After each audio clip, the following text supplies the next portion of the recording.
कैसे हैं आप लोग? आई एम होपिंग सब लोग बहुत बढ़िया हैं. I am all good. This is Radhika Dua, your mentor, co-explorer and learning buddy for your beautiful journey ahead of becoming future professionals. Here at Sharper, we believe in nothing less than excellence. That is why we thoroughly believe that you all can excel in your respective fields. हम अपनी journey शुरू कर चुके हैं और आज हम next topic पे फॉरवर्ड मूव करने वाले हैं. So let's start without giving much thought about it. आगे बढ़ते हैं और अपने अंदर एक जज्बा रखते हैं, एक पैशन रखते हैं कि हमें पढ़ना है और बहुत बहुत आगे बढ़ना है. We have to achieve our dreams. We have to earn good. We have to have a good secure future. For that we need to pay our 100% efforts today to make tomorrow a beautiful tomorrow, right? चलिए आइए start करते हैं. अब हम लोग कोशिश करेंगे कि हम अपने प्रॉफिट एंड लॉस अकाउंट का और बैलेंस शीट का हर आइटम कवर करें, because these two statements are actually the intended statements for the users, right? This is the result that has to be communicated. हमने अभी पढ़ी थी ना अकाउंटिंग की डेफिनेशन, उसमें था we have to communicate the results to the intended users. तो results क्या हैं? Your profit and loss statement, that is your income statement and your balance sheet, right? हमें कितनी हमारे पास wealth accumulation है via your balance sheet और कितना हम profit या loss में हैं for that particular period, that is via your income statement, that is your P&L account. हम लोग कोशिश कर रहे हैं कि हम हर एक आइटम उठा पाए P&L का, and then we'll move towards balance sheet. आज के लिए we are going to start the sales transaction, how to record sales transaction and what exactly do you understand by sales transaction. Recording करनी कब है? पहले ये तो जान लो कब करनी है, फिर कैसे करनी है तो मैं सिखाई दूंगी. कब रिकॉर्ड करना है पहले ये सीख लेते हैं, ठीक है? चलो आगे बढ़ते हैं और बहुत ही अच्छे से सिंपल तरीके, in a very fun manner, we will try to cover every aspect of it. Okay. Another thing, हम कुछ भी चीज will not just say it in the air. हम everything that we learn, we will learn it via accounting standards और Ind AS. दो ही हमारे पास guidelines है जिनको हम बहुत ज्यादा फॉलो करते हैं. हमारे गैप में we have AS, that is accounting standards, and Ind AS for particular section of companies जिन पे वो अप्लाई होता है. ठीक है, तो हम लोग पूरी इंफॉर्मेशन लेंगे for AS and Ind AS कि आपके ऑर्गेनाइजेशन में जो अप्लाई हो रहा हो, you go with that. So you should have knowledge. So it is not कि हम कुछ भी ऐसे ही पढ़ेंगे. हम जो भी पढ़ेंगे वो हम AS से ही पढ़ेंगे. सो आज मैं शपथ लेती हूँ कि अब हम जो पढ़ेंगे वो हम अकाउंटिंग स्टैंडर्ड से पढ़ेंगे और we will give our best towards it. If you feel that there is any topic जो आपको नहीं समझ आ रहा और you feel that topic is something which you need revision for, I'm always here. And plus technology का जमाना है, pause करें, रिवाइंड करें, वापस आ जाए. क्या प्रॉब्लम है सर, मैं इधर ही हूँ. ओके, चलिए आगे बढ़ते हैं. So my question to you is कि what is the core business of any organization? What is the core business of any organization? कि कोई भी ऑर्गेनाइजेशन क्या बिजनेस करती है. एक्चुअली में बेटे, आप कोई सा भी बिजनेस उठा लो, कोई सी भी ऑर्गेनाइजेशन उठा लो, आप कोई सा भी बिजनेस उठा लो, कोई सी भी ऑर्गेनाइजेशन उठा लो, एक्चुअल क्या कर रहा है वो business.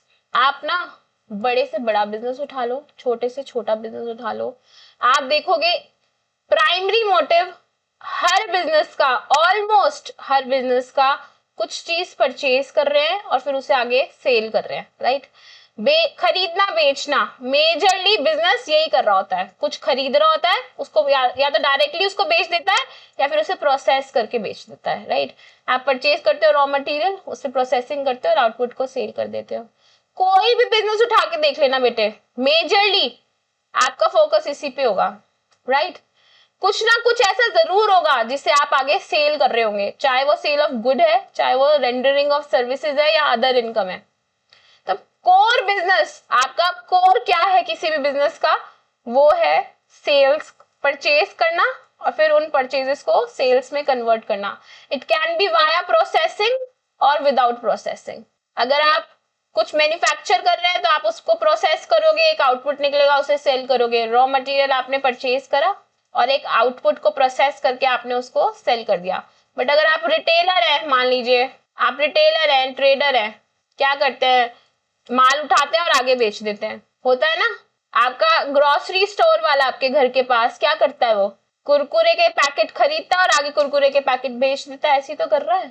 So is he processing anything? No, but his core business is also buying and purchasing and selling. So mostly हर बिजनेस का कोर परचेज एंड सेल्स ही होता है। हर कोई बिजनेस सेल्स पे अपना फोकस लेके बैठा है। अब वो सेल्स किसी भी फॉर्म में हो सकती है, in the form of sales of goods, in the form of rendering of services और any other source of income, right.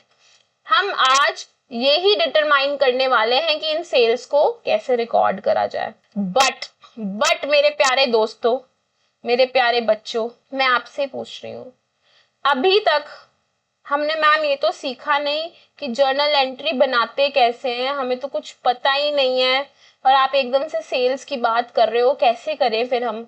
ठीक है, कोई बात नहीं, हम बिल्कुल बेसिक से ही पढ़ेंगे। Before jumping on to how to make sales transaction, how to record sales transaction, I would like to give you some basics, some golden rules that should be followed in accounting while making the journal entry. I am sure आप लोगों को idea है कि journal कैसे बनाई जाती है। Still, as I said in the starting कि I will not skip any part of it, मैं आपको पूरे प्रोसेस, अकाउंटिंग प्रोसेस के साथ आगे लेके जाऊंगी। So for us it is कि हम पहले जर्नल एंट्री बनती कैसे, बेसिक क्या है, what are the basics of accounting, उसको पढ़ लेते हैं, ठीक है। सो फॉर दैट हम आज का कुछ टाइम डेडिकेट करने वाले हैं, which is very important for all of you. Please do not skip. हो सकता है आपको ऑलरेडी जर्नल बनाने आते हो, but there is no harm in a little revision, right. And also there is a possibility आपने कुछ रट्टा लगाया हो, बट जब आप प्रोफेशनल बनेंगे फ्यूचर में तो वो रट्टा क्वेश्चंस तो नहीं आएंगे। You should be able to understand and you should be able to comprehend कि वो actually transaction क्या बोल रही है, फिर उसकी journal entry आप क्या record करने वाले हैं, right? So it is very important कि हम basics समझें पहले। So for that अभी कुछ time हम basics पे dedicate करेंगे and then I will take you back. दोबारा से मैं आपको sales पे ही लेके आऊंगी, ठीक है। Let's move forward.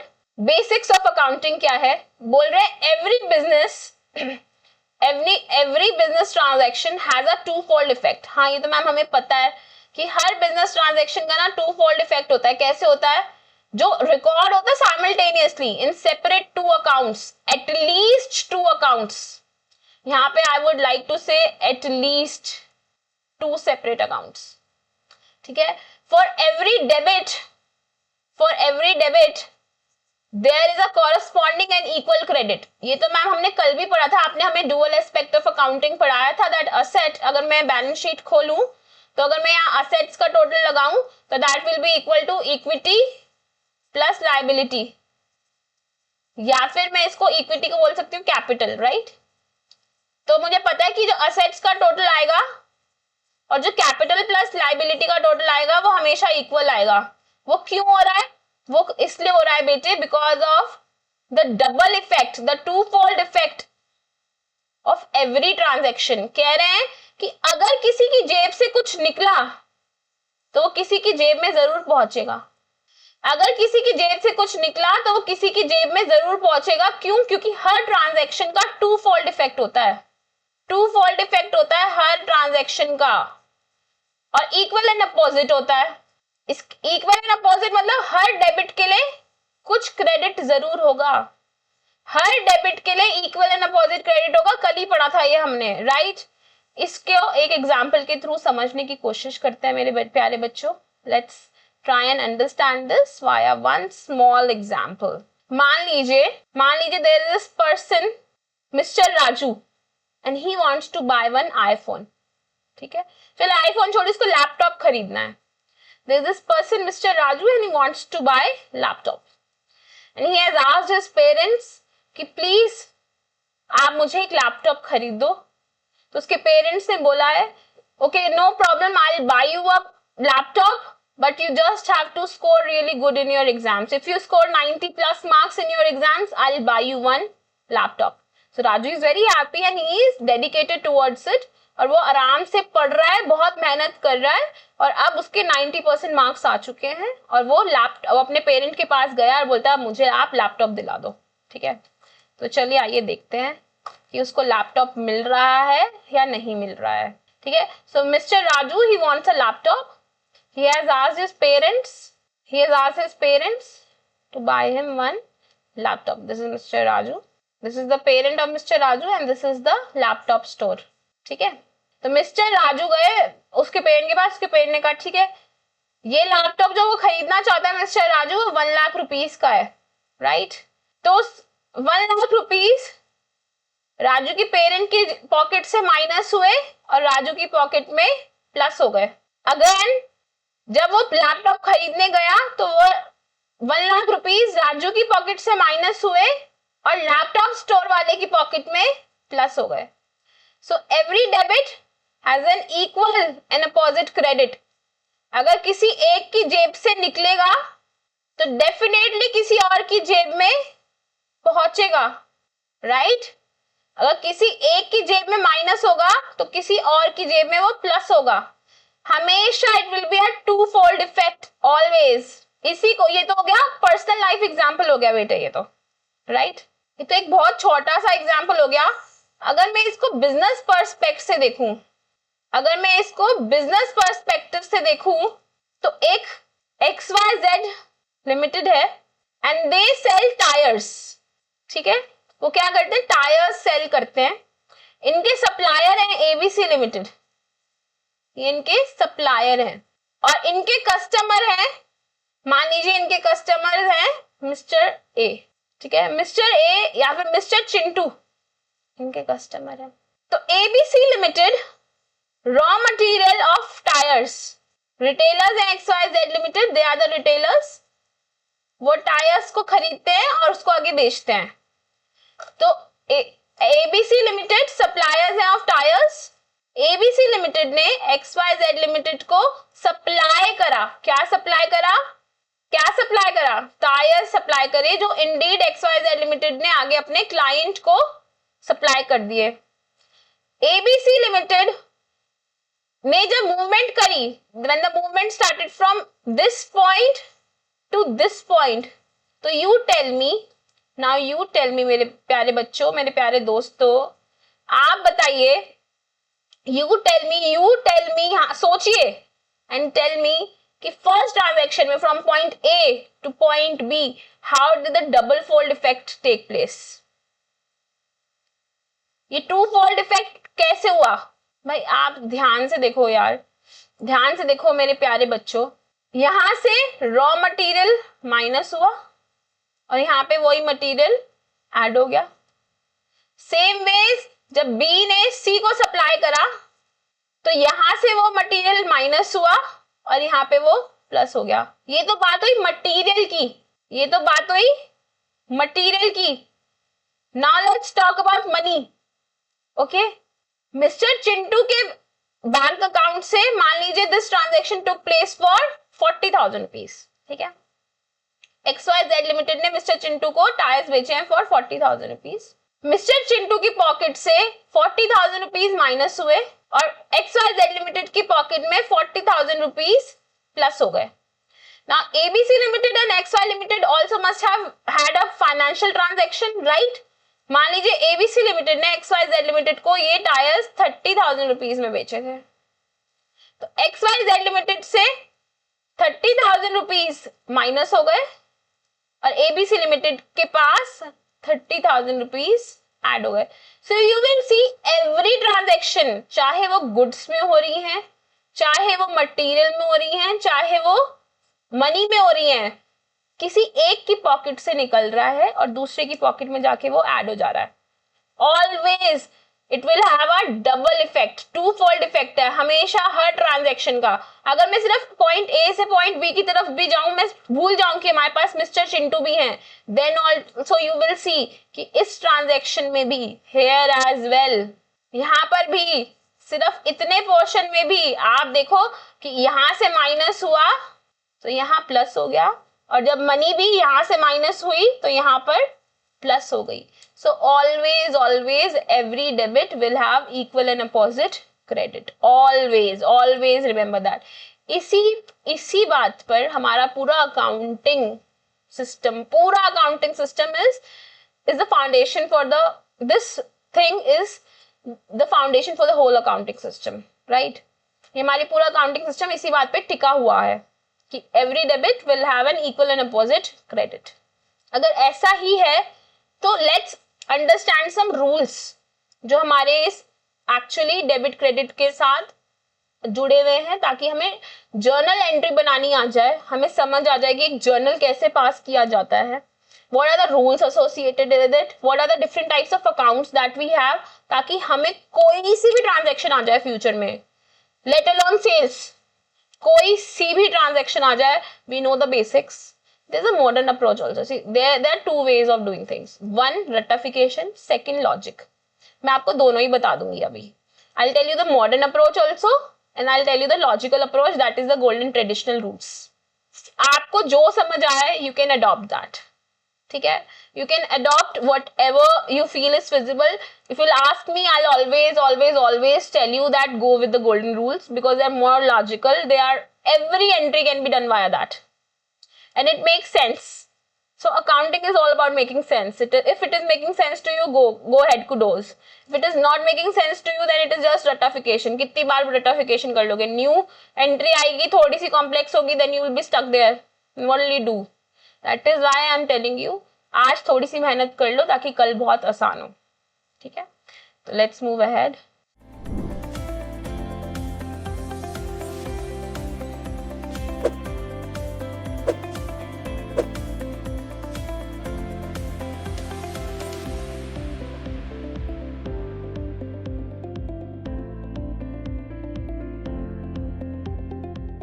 Hello accountants, welcome to SharpUp। This is Radhika Dua, your mentor for this accounting course।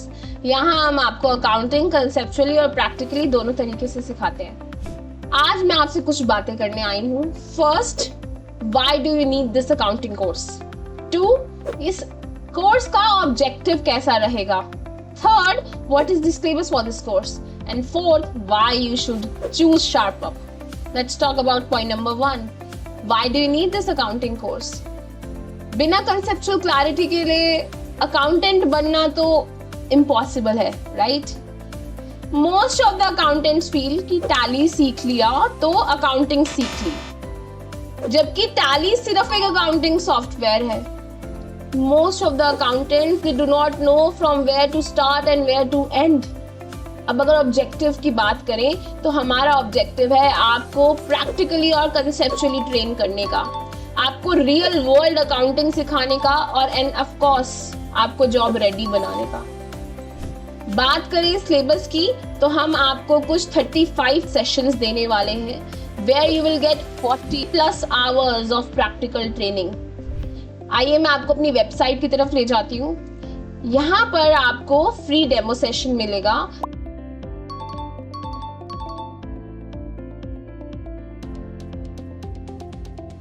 And you can click on the session wise syllabus। You can check it out here।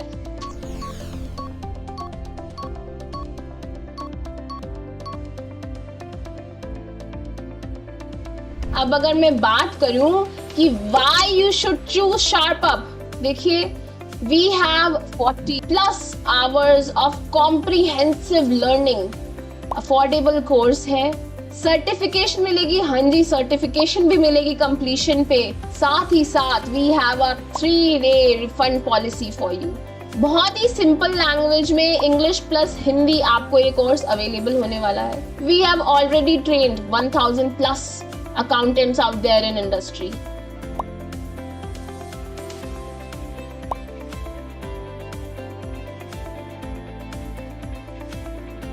सो देर किस बात की है। Thank you for your time for today. I look forward कि आप हमें इस comprehensive learning में ज्वाइन करेंगे। Thank you. This is Radhika Dua signing of. So there are 3 types of accounts, real account, personal account and nominal account. पूरी accounting में जितने भी ट्रांजैक्शन होते हैं, जितने भी N A to Z सारे जितने हो सकते हैं, जहां तक तुम सोच सकते हो, वहां तक हर ट्रांजैक्शन को आप इन तीनों अकाउंट्स में डिवाइड कर सकते हो, या तो, और हर ट्रांजैक्शन में सिर्फ दो एस्पेक्ट्स होंगे, एटलीस्ट दो एस्पेक्ट होंगे, एक डेबिट होगा और एक क्रेडिट होगा, और वो इन तीनों अकाउंट में से किसी एक में फॉल कर रहा होगा। ऐसा हो सकता है कि एक एस्पेक्ट इस अकाउंट में फॉल कर रहा हो और एक एस्पेक्ट इस अकाउंट में फॉल कर रहा हो, वरना ऐसा भी हो सकता है कि दोनों इसी अकाउंट में फॉल कर रहे हो, दोनों, ऐसा भी हो सकता है दोनों इसी अकाउंट में फॉल कर रहे हो। It can be an number of PNCs, permutation combination कोई से भी हो सकते हैं, हो सकता है एक एस्पेक्ट यहाँ फॉल कर रहा हो और एक एस्पेक्ट यहाँ फॉल कर रहा हो, it can be anything. For इसके लिए जरूरी है, मुझे समझ आना चाहिए कि रियल अकाउंट में क्या आता है, पर्सनल अकाउंट में क्या आता है और नॉमिनल अकाउंट में क्या आता है। अगर मुझे इस बात की क्लैरिटी हो गई कि कौन से अकाउंट में क्या आता है, तो फिर then there is no stopping you, there is no going back, right. जब मुझे पता है कि हर ट्रांजैक्शन में एटलीस्ट टू एस्पेक्ट्स होंगे ही होंगे, एटलीस्ट टू एस्पेक्ट्स होंगे ही होंगे, और वो इन तीनों में से किसी एक में फॉल करेंगे, तो मैंने जान लेती हूँ कि हर अकाउंट में क्या आता है। तो प्यारे मेरे बच्चों, it is very important that I have your attention now. It is very, very important. Please dedicate your next 5 to 10 minutes to me and give me your undivided attention, because it is something that will go with you forever. It is something which will be so helpful to you that no matter what comes to you, no matter what life throws at you, whichever transaction that comes your way, you can make a journal entry out of it. So it next 5-10 minutes just here. Okay, चलिए। So when I'm talking about real account, तो real account जो है, यहाँ पर real account में क्या क्या चीजें आते हैं। तो भाई मैं आपसे एक सिंपल क्वेश्चन पूछती हूँ कि लाइफ में रियल है क्या। मैम सिंपल सी बात है, लाइफ में सिर्फ और सिर्फ पैसा ही रियल होता है। Yes, absolutely right, all your assets are real, nothing else is real. आपको ऐसा लगता होगा मेरे मम्मी पापा रियल है, मेरा this friend is real towards me, you know, my girlfriend boyfriend is real. No, nobody is real, only your assets are real to you. कोई भी आपसे आपका asset नहीं छीन सकता। So real account has all your assets and all your liabilities. ठीक है। Personal, अच्छा, all sort of assets, let's not keep liabilities, क्योंकि liabilities को हम further segregate कर सकते हैं, but all your assets come into your real account. Tangible भी हो सकते हैं और इंटेंजिबल भी हो सकती है। All sort of assets come under your real account. Ma'am फिर पर्सनल अकाउंट में क्या आएगा? अच्छा चलो, ये तो आपको डेफिनेटली पता है। पर्सनल में एक बात बताओ बेटे, पूरी दुनिया में आपके पास पर्सनल क्या है? कोई अभी कोई बोलेगा मेरे पास माँ है, वो मेरी पर्सनल। भाई ओके, मम्मी भी बढ़ जाती है बहुत सारी, अगर बच्चे हो 3-4 बच्चे हो तो मम्मी भी बढ़ जाती है, वो भी पर्सनल नहीं है भाई। So what is personal? Only your name is personal to you. Always remember that your name is personal to you. ठीक है? So personal account actually has all the names towards it. Personal account को आप further categorize कर सकते हो 3 major accounts में, that is natural, artificial and representative. That comes under personal account. So all sort of names, जैसे जो real इंसान के नाम हैं, for example Rahul, Priya, Radhika, Mayank, Disha, any name, take any name. आपके जितने डेटर्स हैं, क्रेडिटर्स हैं, उनका नाम है ना कुछ, आपके एम्प्लॉइज हैं, उनका नाम है ना कुछ, मतलब नेचुरल नाम जो आपको दिया गया है, that comes under personal account, further categorised as natural account. Simple. Your name is personal to you. So I am saying name comes under personal account. Which name? The name that was naturally given to me. So all sort of living people name come under natural personal account. आएंगे नाम ही, ठीक है, तीनों में नाम ही जाएंगे, but कौन सा नाम कहाँ जाएगा उसका सेग्रीगेशन मैं आपको बता रही हूँ। So if it's a natural person, यानी कि हम ह्यूमन बींग्स, तो हमारे नाम यहाँ आएंगे, ठीक है। So if you make Disha account, Rahul account, Radhika account, Mayank account. अच्छा, one important thing that I would like to tell you here, one very important thing that you should always remember, जब आप अपने accounts बना रहे हैं, आप अपनी organisation का नाम अकाउंट बना रहे हैं, मान लीजिए आपकी ऑर्गेनाइजेशन का नाम है, the organisation that you work in is Tata Steel, you work in Tata Steel limited, okay. तो जब भी मैं टाटा स्टील के अकाउंट्स बना रही हूँ ना, तो मैं दुनिया में किसी का भी नाम लिख सकती हूँ टाटा स्टील के अकाउंट्स में, बट मैं कभी भी टाटा स्टील का अपना खुद का नाम अपने अकाउंट्स में नहीं लिख सकती. I can not right my own name in my accounts, never. क्यों? बिकॉज टू डिफरेंट एंटिटीज थे, याद है हमने एक प्रिंसिपल पढ़ा था, सेपरेट लीगल एंटिटी पढ़ा था ना, डिफरेंट एंटिटीज वाला हमने कंसेप्ट पढ़ा था. Because of that you can never write your own name in your accounts, never. मेरा खुद का नाम मेरे अकाउंट्स में नहीं आएगा. मेरा खुद का नाम मतलब मेरे बिजनेस का नाम, मेरे बिजनेस का नाम कभी भी मेरे अकाउंट्स में नहीं आ सकता. टाटा स्टील, अब कोई भी ट्रांजैक्शन में आप ऐसे नहीं लिख सकते टाटा स्टील डेबिट या Tata Steel credit. No, you can not do that, not allowed. आप अपना नाम नहीं लिख सकते. It's a big no no, it's a big no, you can not do that. ठीक है. अब मैं अगर आर्टिफिशियल पर्सन की बात करी हूँ, आर्टिफिशियल पर्सनल अकाउंट की बात करी हूँ, तो जितने भी आर्टिफिशियल पर्सन है in the eyes of law comes under, in the eyes of law artificial person कौन है? सारी कंपनीज, सारे बिजनेस के नाम. फॉर एग्जाम्पल रिलायंस बिजनेस है ना, Tata power, Adani group, any name, MM financials, कुछ भी ले लो बेटे, किसी भी बिजनेस का नाम आर्टिफिशियल पर्सन है ना इन the eyes of law, so it comes under artificial personal account. ऐसे ही रिप्रेजेंटेटिव अकाउंट में क्या आता है? रिप्रेजेंटेटिव अकाउंट में क्या आता है? जब मैं कह रही हूं कि सारे डेटर्स के नाम नेचुरल अकाउंट में आ गए, सारे क्रेडिटर्स के नाम भी नेचुरल अकाउंट में आ गए, तो जब आप कलेक्टिवली किसी चीज को रिप्रेजेंट करते हो ना, जब आप कलेक्टिवली किसी चीज को रिप्रेजेंट करते हो, वो आ जाता है आपका रिप्रेजेंटेटिव अकाउंट में. For example outstanding wages, wages जो आउटस्टैंडिंग है, अब वेजेस जो अभी मैंने दी नहीं, देनी बनती है, वो एक्सपेंस इनकर हो चुका है बट मैंने दिया नहीं है, आउटस्टैंडिंग है. ठीक है. So that will come under representative account. जैसे all your creditors and all your debtors. Creditors किसको रिप्रेजेंट कर रहे हैं? जिन लोगों को मैंने अभी पैसा देना है, कलेक्टिवली मैंने उनका नाम क्या लिख दिया? Mister A, mister B, mister C बोलने के अलावा मैंने उनको क्या बोल दिया? क्रेडिटर्स, कि मैंने अभी इनको पैसा देना है.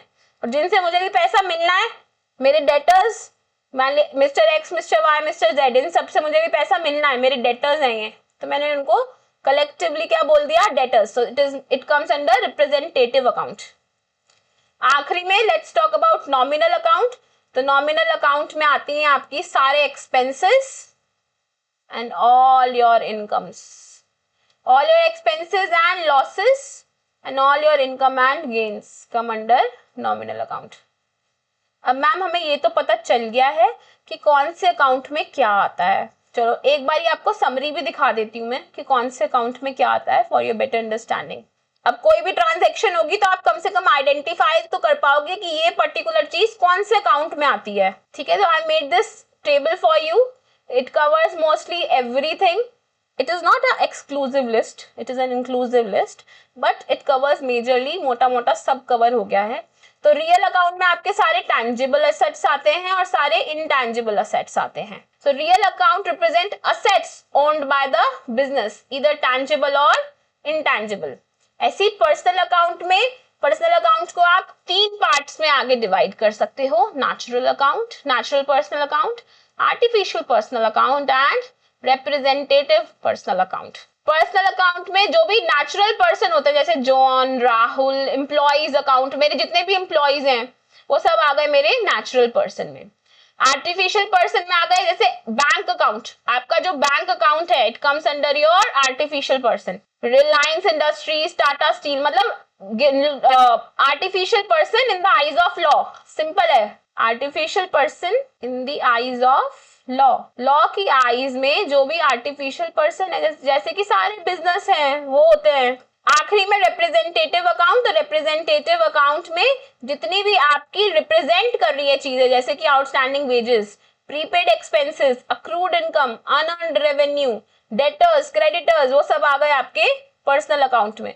तो personal account represents individual, natural और आर्टिफिशियल और स्पेसिफिक ग्रुप ऑफ अकाउंट्स. अगर बहुत सारे ग्रुप को एक साथ रख दोगे तो वो रिप्रेजेंटेटिव बन गए. सिंपल. और नॉमिनल अकाउंट में कौन आता है? जितनी भी आपकी इनकम है, जितनी भी आपके एक्सपेंसेस हैं, लॉसेस हैं और गेन्स हैं, वो सब आ जाते हैं आपके नॉमिनल अकाउंट में, ठीक है। तो मैम ठीक है, समझ आ गया हमें, इस अकाउंट में ये चीजें आती हैं। अब कोई भी ट्रांजैक्शन होगी ना, मैं फट से डिवाइड कर लूंगी कि रियल अकाउंट क्या है, पर्सनल अकाउंट क्या है और नॉमिनल अकाउंट क्या है। उससे क्या होगा, मुझे पता चल जाएगा कि वो पर्टिकुलर ट्रांजैक्शन इस कैटेगरी में फॉल कर रही है।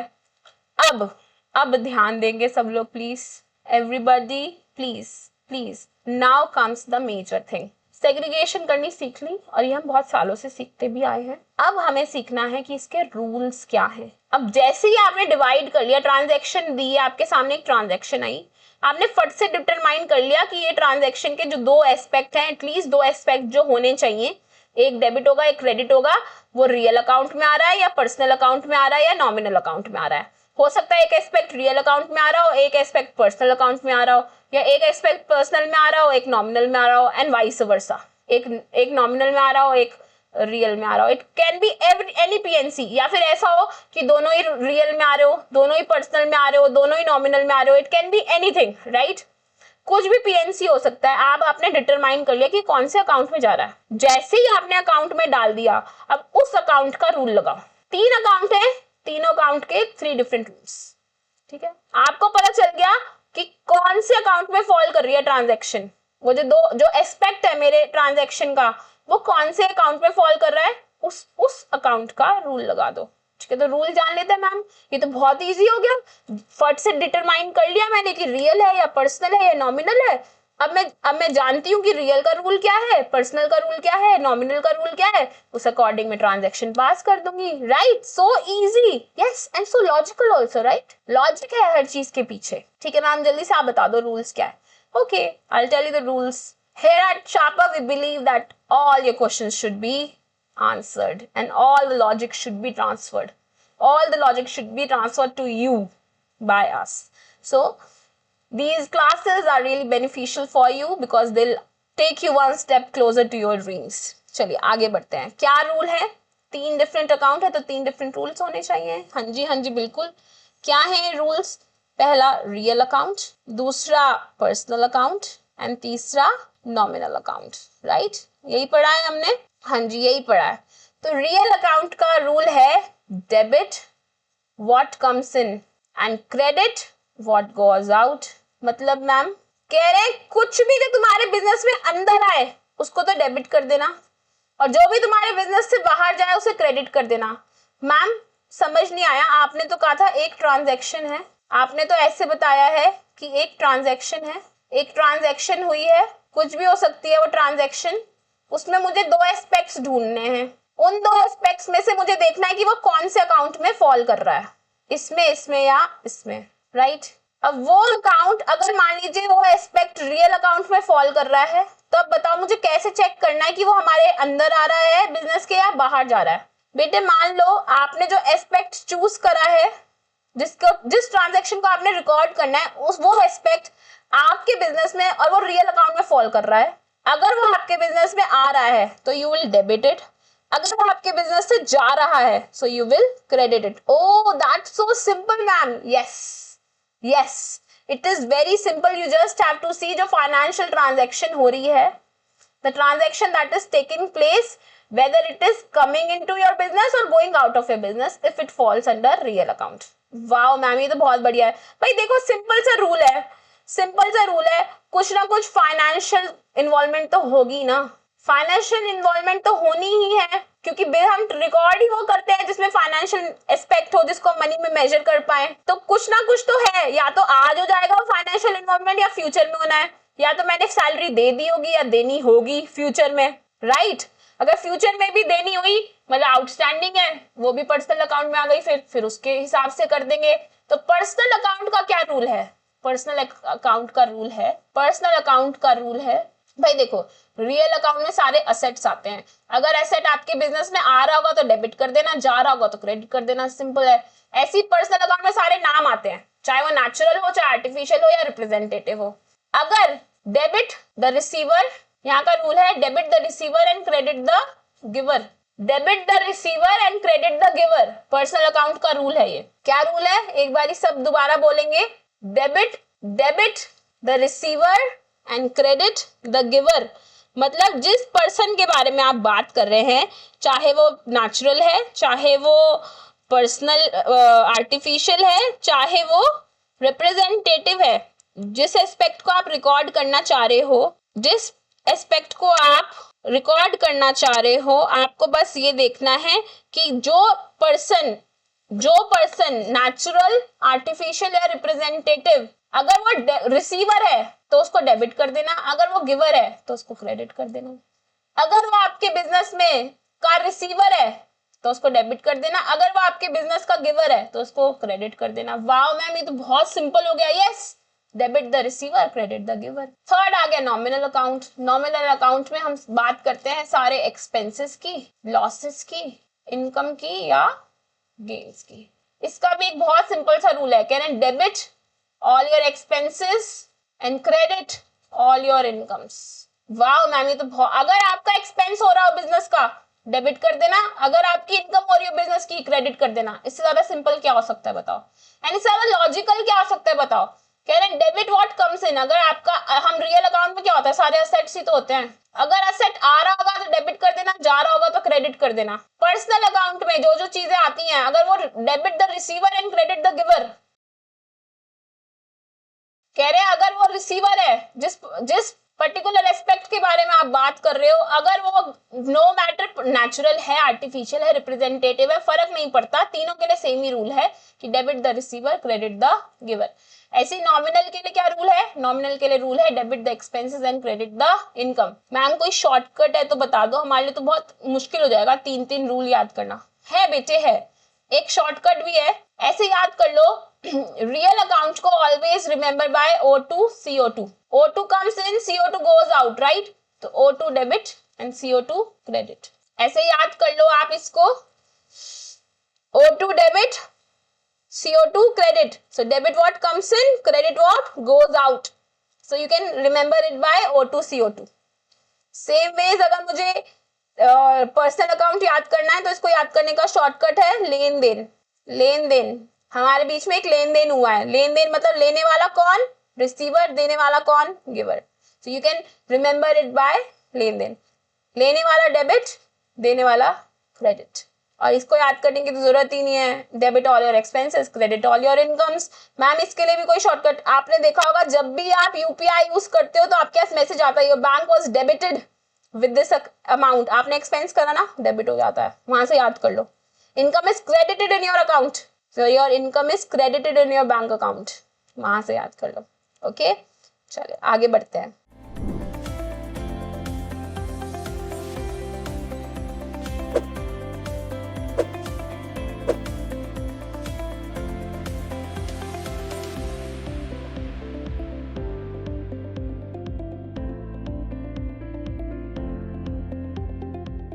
Hello accountants, welcome to Sharp Up. मैं हूँ राधिका दुआ, आपकी mentor for GST certification course. यहाँ पर हम आपको जीएसटी प्रैक्टिकली एंड कंसेप्चुअली दोनों तरीके से सिखाते हैं। मैं आज आपसे कुछ बातें करने वाली हूँ। Point number 1, why do you need this GST course. Point number 2, objective क्या रहेगा इस कोर्स का। पॉइंट नंबर 3, मैम सिलेबस क्या है। And point number 4, why do I need to choose SharpUp? चलिए आइए पॉइंट नंबर 1 पे बात करते हैं। We know that accounting is incomplete without the knowledge of GST.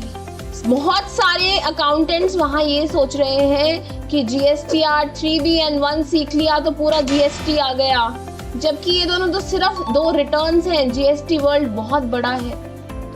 Most of the accountants they do not know from where to start and where to end. अब इस course का objective क्या है? हम चाहते हैं कि हम आपको कंसेप्चुअली प्लस प्रैक्टिकली दोनों तरीके से ट्रेन कर दे for GST, and we want to make you ready for the real world accounting. We want to make you job ready. Ma'am syllabus कैसा रहेगा? सिलेबस की बात करें तो there are 35 sessions and 40+ hours of comprehensive learning. आइए मैं आपको अपनी वेबसाइट तक ले जाती हूँ। ये रहा मेरा जीएसटी कोर्स और यहाँ पर आप फ्री डेमो अवेल कर सकते हैं।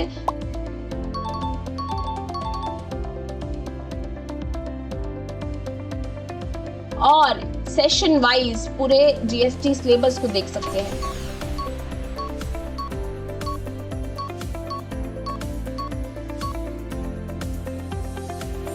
अब बात करें कि मैम हमें क्यों शार्पअप चूज करना चाहिए, so let me tell you that SharpUp has already trained 1000 plus accountants out there. हम लोग आपको लाइफ टाइम एक्सेस दे रहे हैं। क्या सर्टिफिकेशन मिलेगी? यस, कंप्लीशन पे आपको सर्टिफिकेशन भी मिलेगी। साथ ही साथ एक इजी लैंग्वेज में हिंदी प्लस इंग्लिश आपको ये पूरा कोर्स अवेल किया जा रहा है। यहाँ पर आपको 40 plus hours of practical training मिलने वाली है। सो देर किस बात की है, go ahead and enrol yourself. Thank you for your time today and I'm looking forward to meet you all in this enriching class. Ma'am अब आपने रूल्स तो बता दिए, माइनर प्रैक्टिस करा दो जल्दी से, ठीक है? लेट्स डू सम प्रैक्टिस कि हमने जो समझा है क्या हम उसको प्रैक्टिकली अप्लाई कर पा रहे हैं, ठीक है? Let's do that. कह रहे हैं परचेज्ड कार, कार परचेज करिए। एक बड़ा वर्ड जो मुझे दिख रहा है वो है यहाँ car. For ₹50,000 from mister X. Oh यहाँ पे तो मैम तीन चीजें आ गई, कार भी आ गया, 50,000 कैश भी आ रहा है और मिस्टर एक्स नाम भी आ रहा है। मतलब आप बोल रहे हो कि मैंने कार परचेज करी, ये आ गया real account, it is my asset, ये आ गया real account. For 50,000 from mister X, mister x यानी पर्सनल अकाउंट, राइट? दोनों चीजें आइडेंटिफाई कर ली मैंने। अगर इसी लाइन में बेटे आगे लिखा होता इन कैश, अगर लिखा होता इन कैश या वाया बैंक या वाया चेक या वाया यूपीआई, कुछ ऐसा लिखा होता तो मैं मान लेती यहाँ पर कि ये पेमेंट हो गई है। बट क्योंकि यहाँ पर कुछ नहीं लिखा, यहाँ लिखा है purchase car for 50,000 from mister x, क्योंकि यहाँ पे नहीं लिखा है कि मैंने पेमेंट कैसे करी और पेमेंट हो गई है, तो वी विल अज्यूम कि हमने क्रेडिट परचेज करी है, यानी कि मिस्टर एक्स अब मेरे क्रेडिटर बन गए हैं, मैंने अभी उन्हें पैसे नहीं दिए, ठीक है?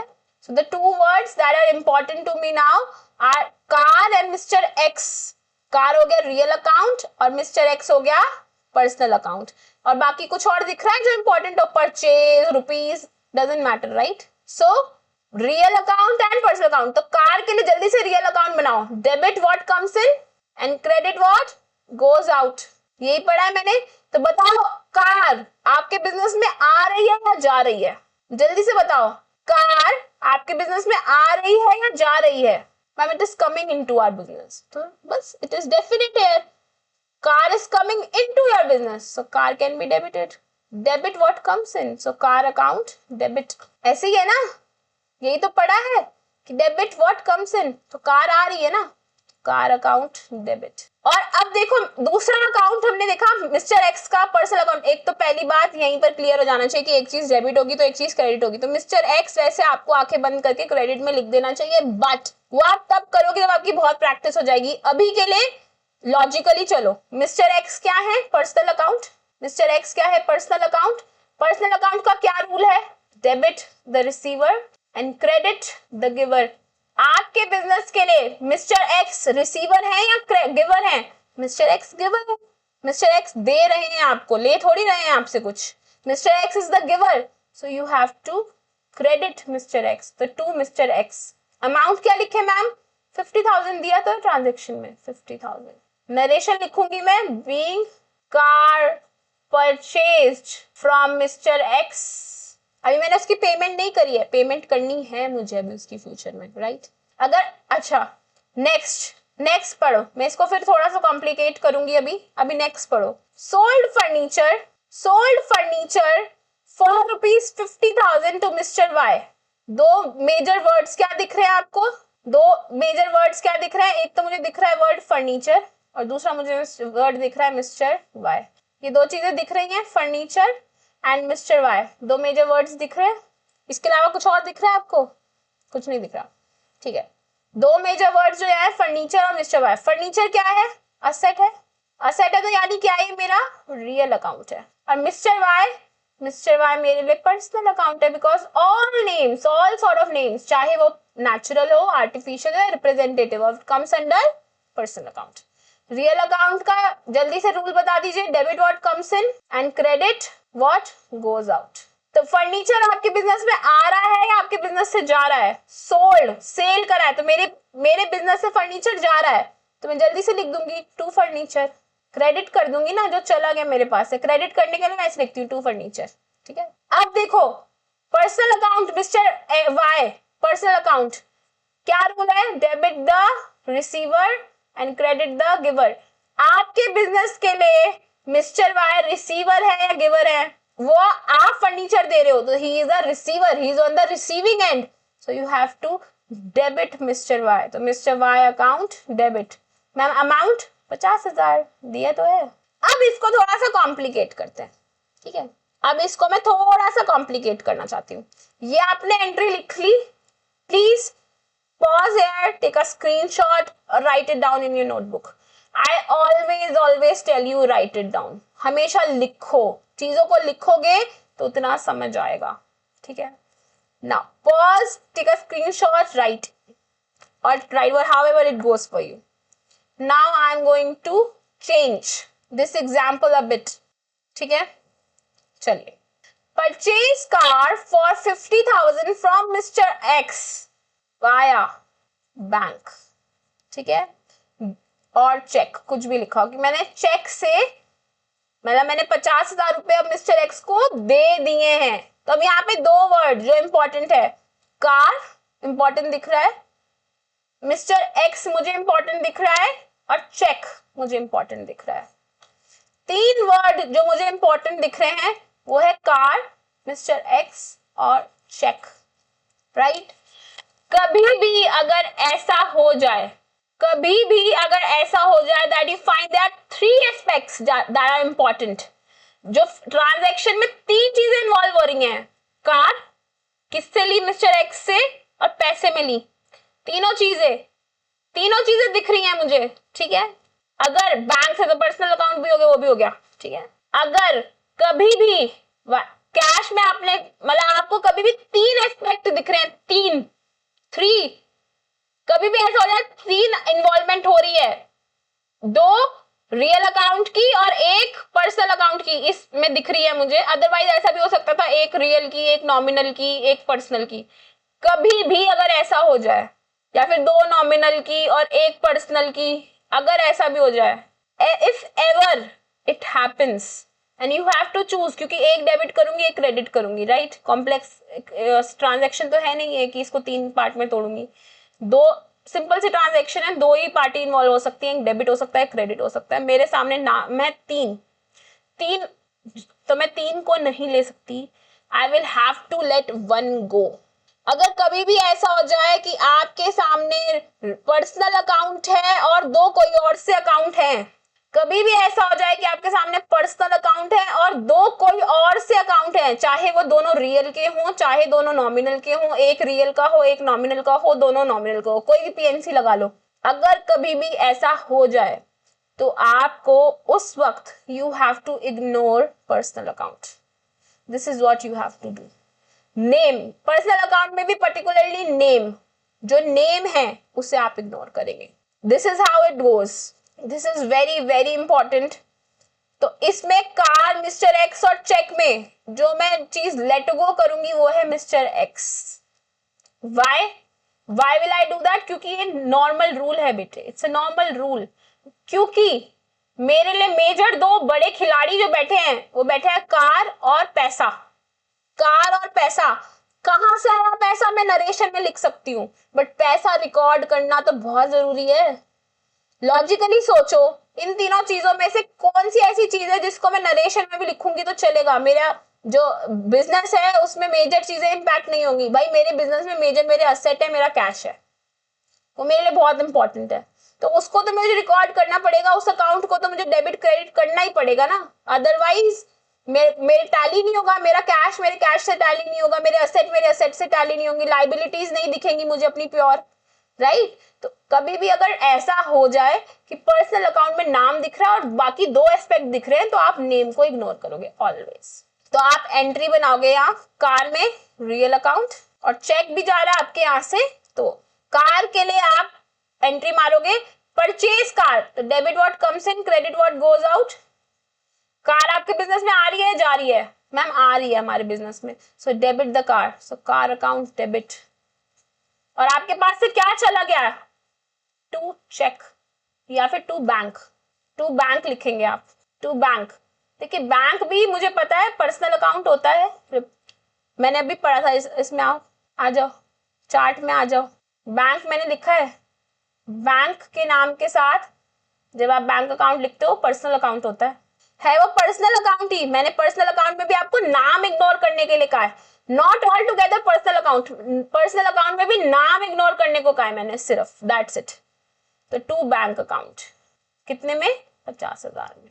सेम गोज फॉर दिस, अगर इसमें भी ऐसे लिखा होता इन कैश, कैश में लिखा होता तो ये भी रियल ये भी रियल, तो आपके बिजनेस से जो चला गया उसको क्रेडिट कर दो, आपके बिजनेस में जो आ गया उसको डेबिट कर दो।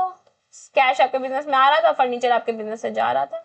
है ना बहुत सिंपल, और है ना बहुत लॉजिकल, है ना बहुत लॉजिकल, है ना, एंड सो सिंपल, राइट। सो क्या अब कोई सी भी ट्रांजेक्शन आएगी आप क्या उसको रिकॉर्ड कर लोगे? आई एम 100% श्योर कि अब अगर कोई भी ट्रांजेक्शन आएगी तो आप उसे रिकॉर्ड कर लोगे बहुत आसानी से। Nobody can stop you now, nobody. Now कोई भी ट्रांजेक्शन आ जाए, जस्ट सेग्रीगेट, रियल अकाउंट है, पर्सनल अकाउंट है या नॉमिनल अकाउंट है, जो सा भी अकाउंट चूज निकल के आ रहा है उसका रूल लगा दो, सिंपल, बहुत सिंपल है। ठीक है, चलिए आगे बढ़ते हैं। तो मैं आपको बता देती हूँ, चलो अब ये तो हो गया लॉजिकल, कैसे लॉजिकली चलते हो आप आगे। अब मैं आपको सिखा देती हूँ, रट्टाफिकेशन भी सिखा देती हूँ, भाई मेरा तो काम है पढ़ाना, जिसको अगर किसी को ये नहीं समझ आया कोई बात नहीं, रट्टाफिकेशन भी सिखा देती हूँ। This was the traditional golden rules, these were the traditional method of doing your journal entries. मैं आपको मॉडर्न अप्रोच भी सिखा देती हूँ। मॉडर्न अप्रोच बोलता है कि आपके पिलर्स हैं अकाउंटिंग के ना, 5 पिलर्स हैं क्लियर, यानी capital, liability, expense, asset and revenue. ये आपके 5 पिलर्स ऑफ अकाउंटिंग है। अगर कभी भी कैपिटल, लायबिलिटी और रेवेन्यू, कैपिटल, लायबिलिटी, रेवेन्यू कभी भी इंक्रीज हो जाए तो क्रेडिट कर देना और डिक्रीज हो जाए तो डेबिट कर देना। सेम वेज एक्सपेंस है और असेट है, अगर कभी भी इंक्रीज हो जाए तो डेबिट कर देना और डिक्रीज हो जाए तो क्रेडिट कर देना। मैम ये क्या बात हुई, ये तो रट्टा लग गया। हाँ बेटे मैंने पहले ही बोला था रट्टा लगेगा यहाँ। मैम एक बार और बता दो फिर कैसे रट्टा लगाना है, हम रट्टा लगाना भी सीख जाएंगे। ठीक है, मैं आपको अच्छे से क्लियरली साफ साफ बताती हूँ कैसे करते हैं। मॉडर्न अप्रोच बोल रहा है कि अकाउंटिंग के 5 पिलर्स हैं clear, that is capital, liability, expense, asset and revenue. Capital, liability and revenue comes under one bracket. कभी भी इंक्रीज हो जाए, इनका बेसिक नेचर जो है वो क्रेडिट का है, कभी भी इंक्रीज हो जाए तो इनको क्रेडिट कर देना और डिक्रीज हो जाए तो डेबिट कर देना। Same ways expenses and assets are of same nature, they are debit in nature. अगर वो कभी भी इंक्रीज हो जाए तो उन्हें डेबिट कर देना और कभी भी डिक्रीज हो जाए तो उन्हें क्रेडिट कर देना। सो सिंपल आप ऐसे इसको कर सकते हो। ठीक है, इफ इट इज अगर CLR यानी कि कैपिटल, लायबिलिटी, रेवेन्यू आपका इंक्रीज हो जाए तो आप उसको क्या करेंगे, क्रेडिट, डिक्रीज हो जाए तो क्या करेंगे, डेबिट। और E&A यानी कि आपके एक्सपेंसेस एंड असेट्स अगर इंक्रीज हो जाए तो कर दीजिए डेबिट और डिक्रीज हो जाए तो कर दीजिए क्रेडिट। ठीक है, ये हो गया अब आपका, ये हो गए आपके रूल्स, ये हो गए आपके रूल्स। इसको मैं समराइज कर देती हूँ मॉडर्न अप्रोच को भी जल्दी से।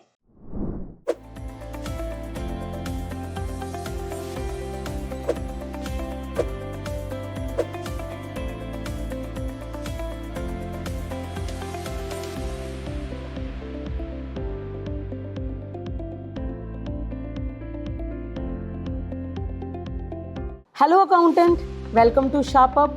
I am CA Deepika Bansal, your mentor for the income tax course, जहाँ पर हम पढ़ेंगे इनकम टैक्स को conceptually as well as practically. आज मैं अपनी इस वीडियो में आप सबके साथ 4 पॉइंट्स को डिस्कस करने वाली हूँ। नंबर 1, इनकम टैक्स कोर्स को करना क्यों ज़रूरी है। नंबर 2, कोर्स के क्या ऑब्जेक्टिव रहने वाले हैं। नंबर 3, कोर्स की क्या सिलेबस कवरेज होगी। And number 4, why should you choose SharpUp for the income tax learning? Coming to first point, income tax course को करना क्यों ज़रूरी है? आप किसी भी कंपनी के, फर्म के या किसी भी ऑर्गेनाइजेशन के अकाउंट्स को बिना इनकम टैक्स की नॉलेज के हैंडल नहीं कर सकते। That's why income tax course को करना ज़रूरी है। फर्दर बहुत सारे अकाउंटेंट्स ये सोचते हैं कि TDS के प्रोविजंस को पढ़ लेना ही इनकम टैक्स के प्रोविजंस को पढ़ना है, बट ऐसा नहीं है। TDS की provisions is just one of the part of the income tax course. Further बहुत सारे अकाउंटेंट्स बहुत ज़्यादा कंफ्यूज रहते हैं कि इनकम टैक्स की लर्निंग को कहाँ से शुरू करना चाहिए, कहाँ से करना चाहिए और कहाँ तक करना चाहिए। कमिंग टू सेकेंड पॉइंट कि what is the objective with this course. हमारा मेन ऑब्जेक्टिव इस कोर्स को लॉन्च करने का आप लोगों को conceptually as well as practically train करना है एंड आप लोगों को प्रिपेयर करना है for the real world income tax consultancy के लिए and for the jobs, well paying jobs.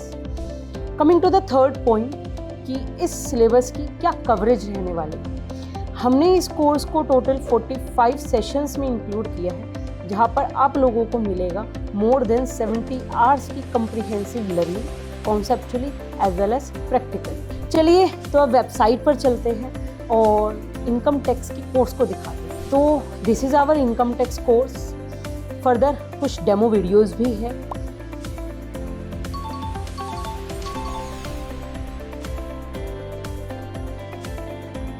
And you can see कि किस तरीके से स्ट्रक्चर्ड वे में पूरे इनकम टैक्स कोर्स को हमने सेशन वाइज डिवाइड किया है so that you can easily start your classes. Moving to the next point कि why should you choose SharpUp for the income tax learning. Number 1, we have already created more than 1000 accountants in India. We provide more than 70 hours comprehensive learning, conceptually as well as practically. Life time आपको access मिलता है इस course का। बहुत ही ज़्यादा affordable course है। 3 days no question ask refund policy and complete करने पर आप लोगों को कंप्लीशन सर्टिफिकेट भी मिलेगा। So looking forward to see you in this career building opportunity with SharpUp। Thank you so much. Modern approach भी और वैसे भी एक ये समरी हो गई कि जो असेट है उसका बेसिक नेचर है डेबिट का।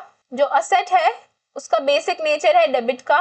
तो अगर असेट की और एडिशन हो जाए तो आप उसको कर दोगे डेबिट, यानी कि असेट अगर इंक्रीज हो गया तो उसे करोगे डेबिट और डिक्रीज हो जाए तो उसे आप करोगे क्रेडिट। कैश क्या है? कैश भी डेबिट नेचर का होता है। इंक्रीज हो गया तो डेबिट, डिक्रीज हो गया तो क्रेडिट। एक्सपेंसेस डेबिट नेचर के होते हैं। इंक्रीज हो गया तो डेबिट, डिक्रीज हो गया तो क्रेडिट। इनकम है मतलब कि रेवेन्यू, क्रेडिट नेचर के है ये। अगर इंक्रीज हो गया तो, अगर और इंक्रीज हो गई इनकम तो क्रेडिट और डिक्रीज हो गई तो डेबिट। परचेजेस यानी कि आपके एक्सपेंस है ना, ये भी परचेजेस भी तो एक्सपेंसेस ही होते हैं। रॉ मटेरियल खरीदा एक्सपेंस ही तो हुआ है। सो एक्सपेंसेस डेबिट नेचर के होते हैं। इंक्रीज हो गए तो डेबिट और डिक्रीज हो गए तो क्रेडिट। परचेज रिटर्न यानी कि आपने कुछ खरीदा था और उसको अब आप वापस कर रहे हो, तो कोई भी एक्सपेंस अगर कम हो जाता है तो वो आपकी इनकम हो जाती है। तो it is of credit nature. तो अगर बढ़ गया तो क्रेडिट और डिक्रीज हो गया तो debit. This is the summary that I am giving you. ठीक है। सेल्स यानी कि आपकी इनकम है, क्रेडिट नेचर की होती है। अगर इंक्रीज हो गई तो क्रेडिट, डिक्रीज हो गई तो डेबिट। सेल्स रिटर्न आपके लिए इनकम कम हो गई यानी कि एक्सपेंस हो गया। भाई सिंपल रूल है, अगर आपका एक्सपेंस कम हो गया यानी वो आपकी इनकम हो गई, और अगर आपकी इनकम कम हो गई यानी वो आपके लिए एक्सपेंस हो गया। तो sales return of debit nature. अगर इंक्रीज हो गए तो डेबिट करेंगे और डिक्रीज हो गए तो क्रेडिट करेंगे। कैपिटल आपके लिए एक तरीके की लायबिलिटी है which is of credit nature. Increase हो गया तो क्रेडिट, डिक्रीज हो गया तो debit. Drawings are just like your expenses, debit nature के हैं। इंक्रीज हो गए तो डेबिट और डिक्रीज हो गया तो credit. This is a summary. अगर कुछ नहीं समझ आ रहा है इसके थ्रू भी फॉलो करोगे तो आपका हो जाएगा। ठीक है। Now coming back to our major topic and that is your sales, recording of your sales के बारे में हम बात कर रहे हैं। एंड आई फील कि मैं आपको दोबारा सेल्स के टॉपिक पे ले जाऊं, रेवेन्यू रिकॉग्निशन पे ले जाऊं, जो सेल्स को डिटरमाइन करना आपको बताएगा कि सेल्स कहाँ रिकॉर्ड करनी है और कब रिकॉर्ड करनी है, कितने में रिकॉर्ड करनी है। कुछ इंपॉर्टेंट टर्म्स हैं जो आपको पता होनी चाहिए। Before we move on to कि सेल्स एग्जैक्टली कैसे कब कहाँ रिकॉर्ड करनी है, कुछ इंपॉर्टेंट टर्म्स हैं जो सेल्स से ही रिलेटेड है, सेल्स से ही रिलेटेड है। बहुत सारे लोग इनमें गड़बड़ करते हैं, बहुत सारे लोग हैं जो एरर कर देते हैं इनको रिकॉर्ड करने के लिए। ठीक है, तो लेट्स सी क्या है, क्योंकि ये इंपॉर्टेंट है इसलिए I want to dedicate time to it. हाँ जी, तो क्या है ये important words? There are certain important words जो सेल्स से रिलेटेड हैं and we should know them because there are a lot of people who make these mistakes, and I do not want you to be those people who have some confusion regarding these terms. So these terms are debtors, creditors, sales returns, debit note and credit note. सबसे पहले हम बात करते हैं debtor और creditor की। तो भाई पहले डेटर को ले लेते हैं। Debtor in it itself says debtor, जिसने डेट लिया हो, या फिर मैं से बोल सकती हूँ जिसने क्रेडिट परचेजेस करी हो। भाई डेट का अपने आप में मीनिंग क्या है? डेट को अगर हिंदी में तोड़ो आप तो डेट का मीनिंग है कर्जा। डेट का क्या मीनिंग है? कर्जा। ठीक है, और क्रेडिटर को अगर मैं देखूं तो क्रेडिटर को अगर मैं तोड़ना चाहूं तो I can break it into credit plus a right, credit plus a right. दिया हो, जिसने क्रेडिट दिया हो। क्रेडिट का अपने आप में ही क्या मीनिंग है? क्रेडिट इन हिंदी मीन्स उधार, राइट?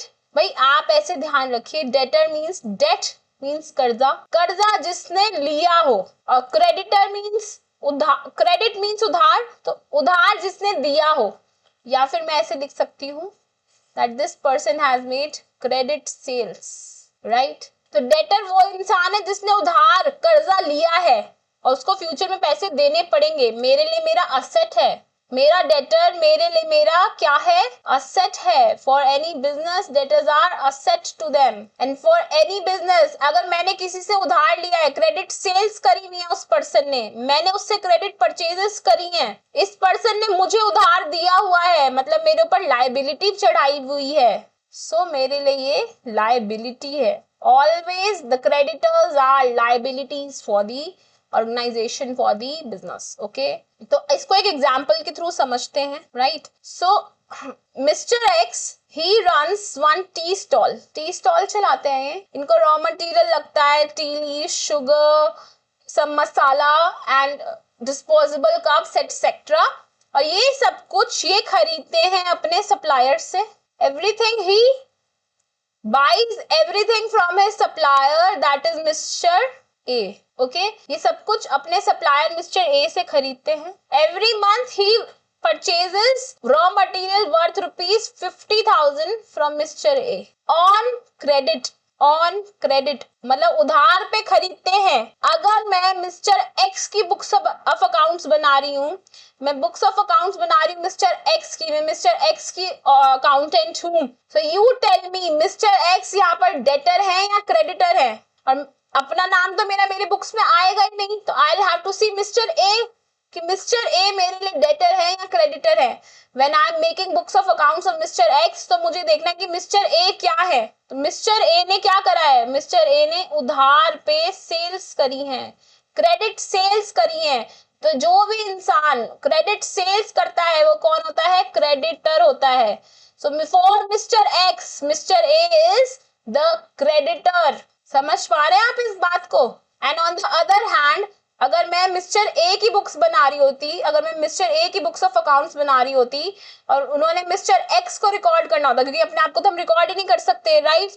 वो मिस्टर एक्स को रिकॉर्ड करते, तो मिस्टर एक्स ने मुझसे कर्जा लिया है, मिस्टर एक्स ने मुझसे कर्जा लिया है। मिस्टर ए की बुक्स ऑफ अकाउंट्स बना रही हूं मैं, मिस्टर एक्स ने मुझसे कर्जा लिया है, यानी कि इन्होंने क्रेडिट परचेजेस करी है मुझसे, इन्होंने मुझसे क्रेडिट परचेजेस करी हैं, तो ये मेरे लिए कौन है? इन्होंने मुझसे कर्जा लिया है, डेट लिया है, तो ये मेरे लिए कौन है?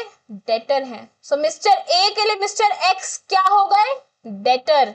Is this clear to you? For mister X, mister A is his creditor, for mister A, mister X is his debtor. I think इससे ज्यादा इजी कुछ नहीं हो सकता.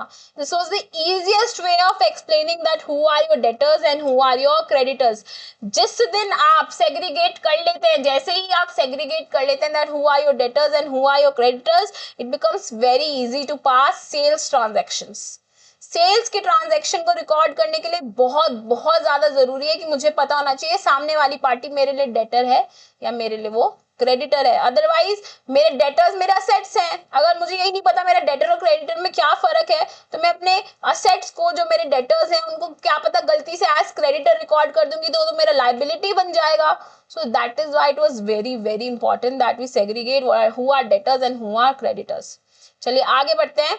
आगे हम जो इंपॉर्टेंट वर्ड है वो है sales and sales return. Ma'am हम सेल्स ही तो रिकॉर्ड करनी सीख रहे हैं, हमें पता है हम जो भी सेल करेंगे हम उसको रिकॉर्ड कर लेंगे और अगर वो सेल वापस हो गई तो हमारे लिए सेल रिटर्न हो गई. यस बेटा एब्सोल्युटली राइट, बिल्कुल सही बोल रहे हो आप, बिल्कुल सही बोल रहे हो कि जो भी मैं आगे सेल करूंगी वो मेरे लिए सेल्स में रिकॉर्ड होगी और अगर किसी भी रीजन की वजह से मेरा जो कस्टमर है वो मेरे उस प्रोडक्ट को वापस कर देता है मुझे तो वो मेरे लिए सेल्स रिटर्न्स हो गई. बट ये इतना सिंपल नहीं है. इससे पहले मैं आपको एक और चीज पूछना चाहती हूँ. Coming back to sales, I want to know one thing from you. When I talk about sales, when I talk about that I'm selling something, when I'm talking about sales of the business, what do you think am I talking about? Do you think I am talking about the inventory or do you think I am talking about the assets? Inventory यानी कि goods, यानी कि जो raw material मैं cell कर रही हूँ या रॉ मटेरियल या आउटपुट जो मैं सेल कर रही हूँ, that is your inventory. Goods हैं जो आपके, जिनको हम प्यार से क्या नाम देते हैं आज तक, goods. And I am selling goods. For example अगर मैं क्लोथ्स सेल करती हूँ तो मेरे लिए क्या होगा inventory? Clothes. Clothes is my final product that I sell, that is my inventory. But वहीं अगर मैं अपनी असेट्स को सेल करती हूँ, क्या वो भी सेल्स में इंक्लूडेड है क्या?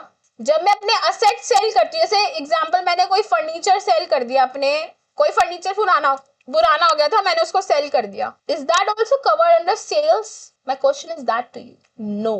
Any sort of asset that I sell is not included in my sales. When I'm talking about sales, I am talking about business sales. Business sales, that is my income. I'm talking about income जो core business में कर रही हूँ, जो चीज मैं बेच रही हूँ उसके बारे में मैं बात कर रही हूँ. That is why I'm talking about inventory only and not about assets.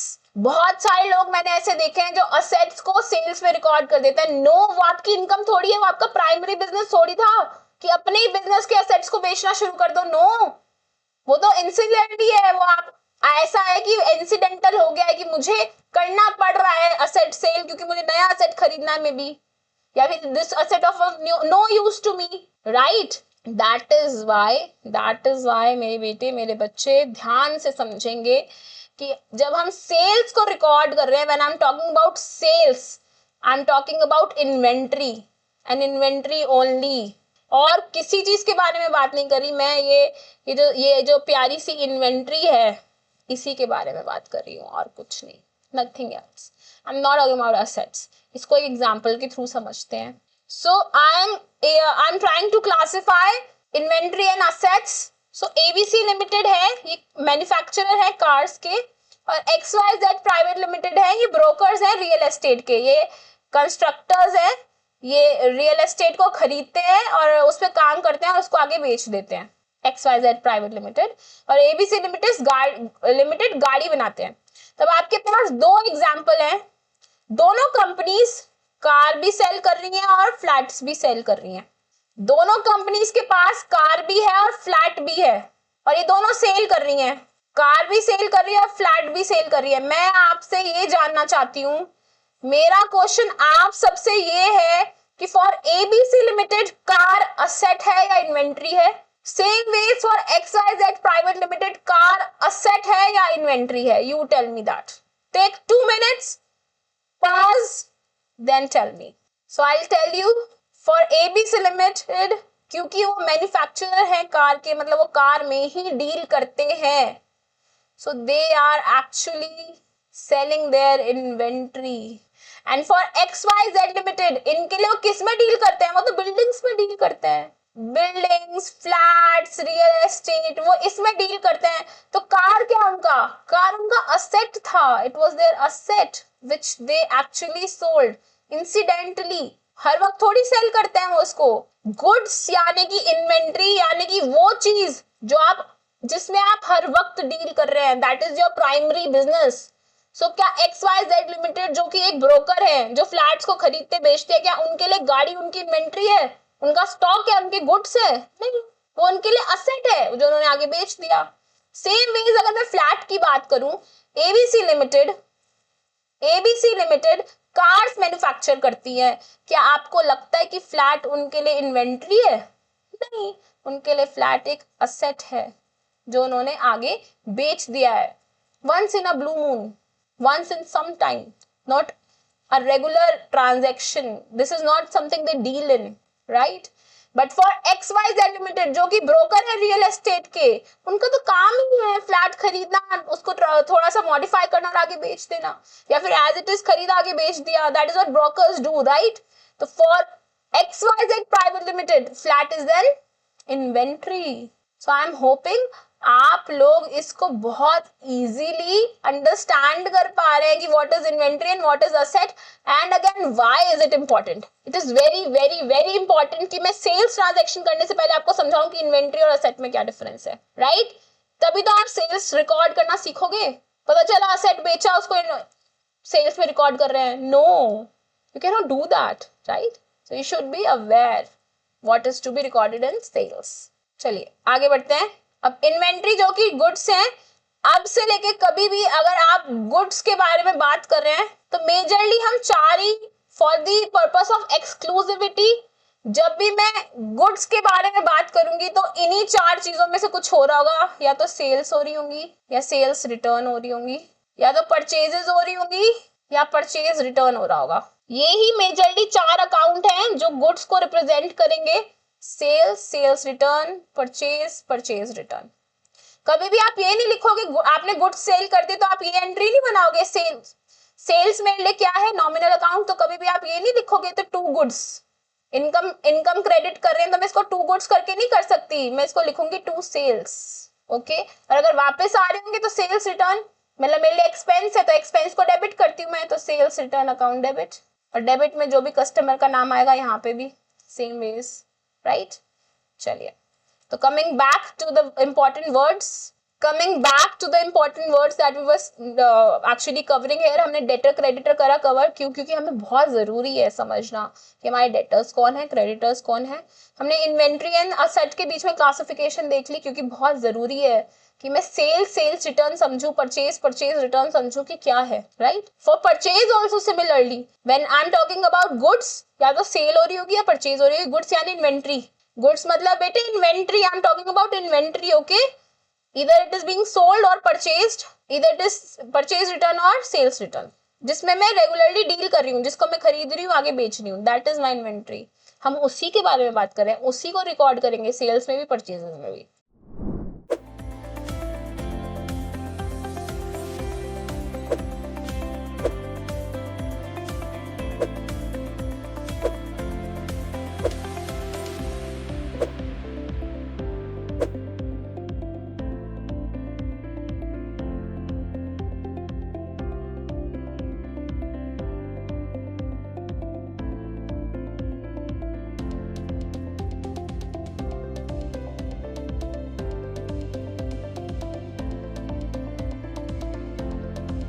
Hello everybody, this is Radhika from SharpUp और मैं लेके आई हूँ आपके लिए ATC प्रोग्राम। पिछले 5 सालों में हमने देखा कि बच्चों को एग्जैक्टली किस चीज़ की ज़रूरत है। After a lot of analysis we came to a conclusion कि हमारे यूथ को ज़रूरत है स्किल्स की।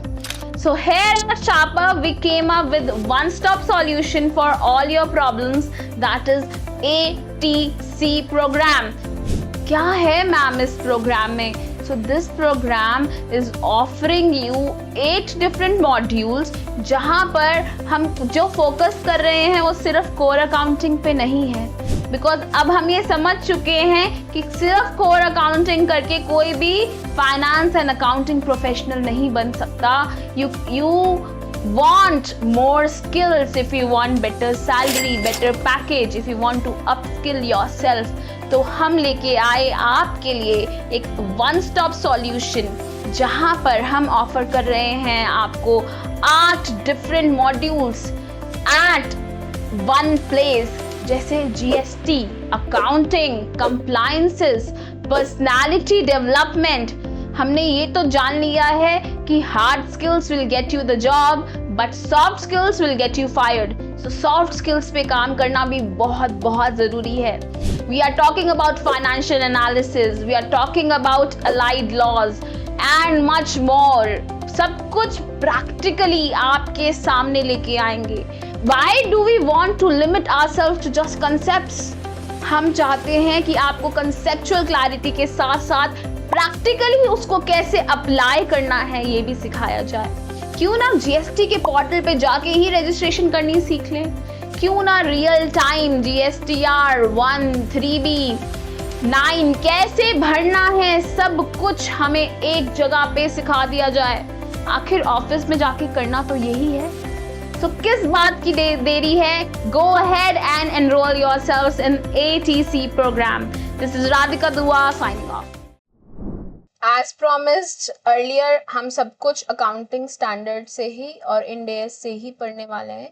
So sales recognition actually happens via AS 9 और इंड एएस 115. अगर आपकी कंपनी पे एएस लग रहे हैं तो आप एएस 9 फॉलो करेंगे. अगर आपकी कंपनी पे इंड एएस लग रहे हैं तो आप इंड एएस 115 फॉलो करेंगे. ठीक है मैम, हमें कैसे पता चलेगा हमारे ऊपर एएस लग रहे हैं या इंड एएस लग रहे हैं? So for that you have to recognise कि आपका टर्नओवर क्या है. There are certain criterias given which tell you whether Ind AS is applicable to you or not, and it is usually applicable to companies only. अभी कुछ further changes आते रहेंगे with time, तो it will be applicable to other organization as well, but as of now they are applicable to companies only, that too with a certain range of income.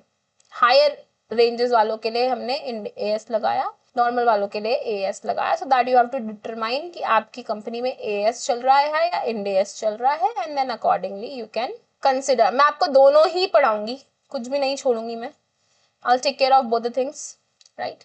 चलिए आगे बढ़ते हैं, जल्दी से फटाक से इसको कवर करते हैं. So we will follow AS और इंड एएस. तब क्या लिखा है एएस में? एएस 9 कवर कर रहा है sales of goods, rendering of services, interest, dividend, royalty from enterprise resource used by others and etc. But कुछ चीजें हैं जो AS 9 कवर नहीं करता, जैसे कि अगर आपने प्रॉफिट एंड सेल या सेटलमेंट करी है या फिर रीवैल्यूएशन करा है फिक्स असेट या लायबिलिटी का, उसकी वजह से कोई प्रॉफिट हो रहा है, प्रॉफिट ऑन सेल और सेटलमेंट और रीवैल ऑफ फिक्स असेट और लायबिलिटी, उसकी वजह से अगर आपको कोई प्रॉफिट हो रहा है या लॉस हो रहा है तो उसको मैं बोलती हूँ, वो मैं AS 9 में कवर नहीं करूंगी. अगर कोई नॉशनल गेन हो रहा है आपको करंट असेट्स में, वो भी मैं इसमें कवर नहीं करूंगी. अगर कोई रेवेन्यू रिकॉग्निशन हो रही है जो AS 19 में, मतलब लीज पे अगर आपने कोई चीज दी हुई है, आपके पास कोई बिल्डिंग है, आपने 100 साल के लिए किसी को लीज पे दे दी, वो भी यहाँ पे कवर नहीं होगा. तो यहाँ पे sales of goods, rendering of services and other income ही कवर होगी. That's it. सो आज हम बात करें सेल्स ऑफ गुड्स की. आज हमारा जो टॉपिक है that is sales of goods. चलिए आइए देखते हैं कि सेल्स ऑफ गुड्स में कब कब आप सेल ऑफ गुड्स को रिकॉर्ड कर सकते हैं. So for sale of goods it is assumed that sale of goods happen only and only if the significant control is transferred. अगर आपने कंट्रोल ट्रांसफर कर दिया अपने कस्टमर को, तभी मैं मानूंगी कि सेल ऑफ गुड्स हुआ है. कंट्रोल ट्रांसफर करने का मतलब ही क्या है मैम, प्लीज ये भी एक्सप्लेन कर दीजिए. कंट्रोल ट्रांसफर करने का मतलब है कि अब जो बायर है उसके पास एक राइट है टू मॉडिफाई, रीसेल और return the goods. The goods in question here, जो गुड्स आपने उसे ट्रांसफर करे हैं, अब उसके पास राइट है. The buyer has the right. Who has the right? The buyer has the right to modify, resale or return the said goods. ओ अच्छा, समझ गई मैम. अगर हमने उसको राइट ही नहीं दी, हमने कहा कि ठीक है आपको मैं गुड बेच रही हूँ बट इसको ना आप इसमें कोई भी चेंजेस नहीं कर सकते. You can not modify these goods. So आपने कंट्रोल ट्रांसफर ही नहीं करा, मैं मानूंगी नहीं कि सेल हो गई. That will not be recorded as sales. Point number 2, आपके पास नो इफेक्टिव कंट्रोल है. No effective control is retained with you. मतलब you can not sell this product to someone else even if goods are in your possession. इसको एक example के through समझाती हूँ मैं.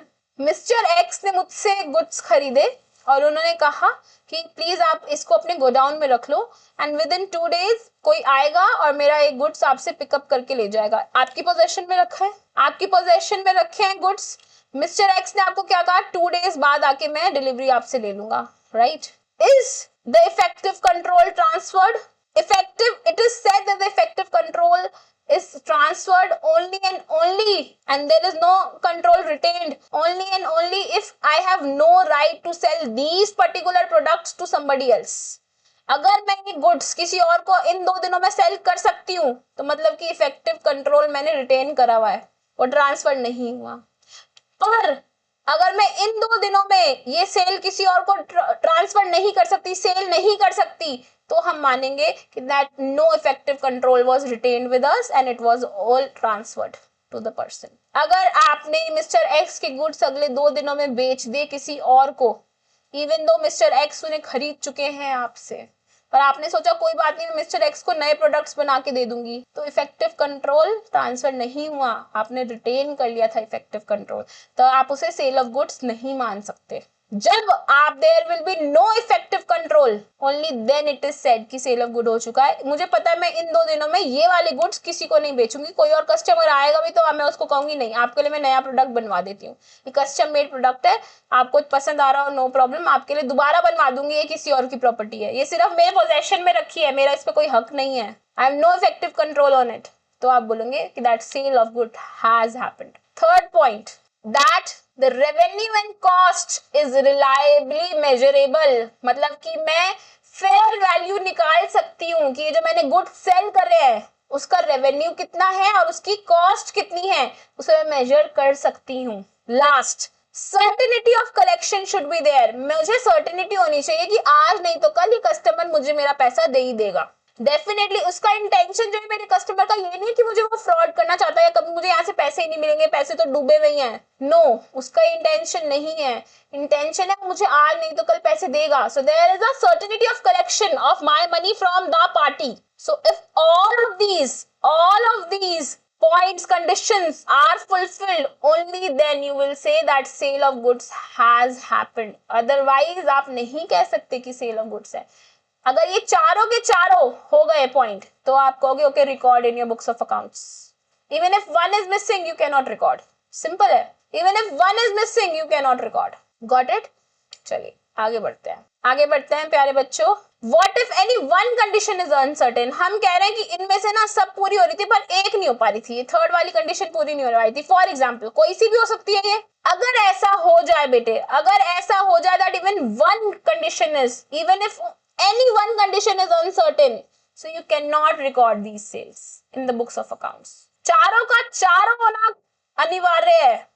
So there is a note to the future professionals. Please pay attention here. This is a note from me to all the future professionals. Please pay attention. कभी अगर ऐसा हो जाए, जो कि होता है, it happens in the practical world.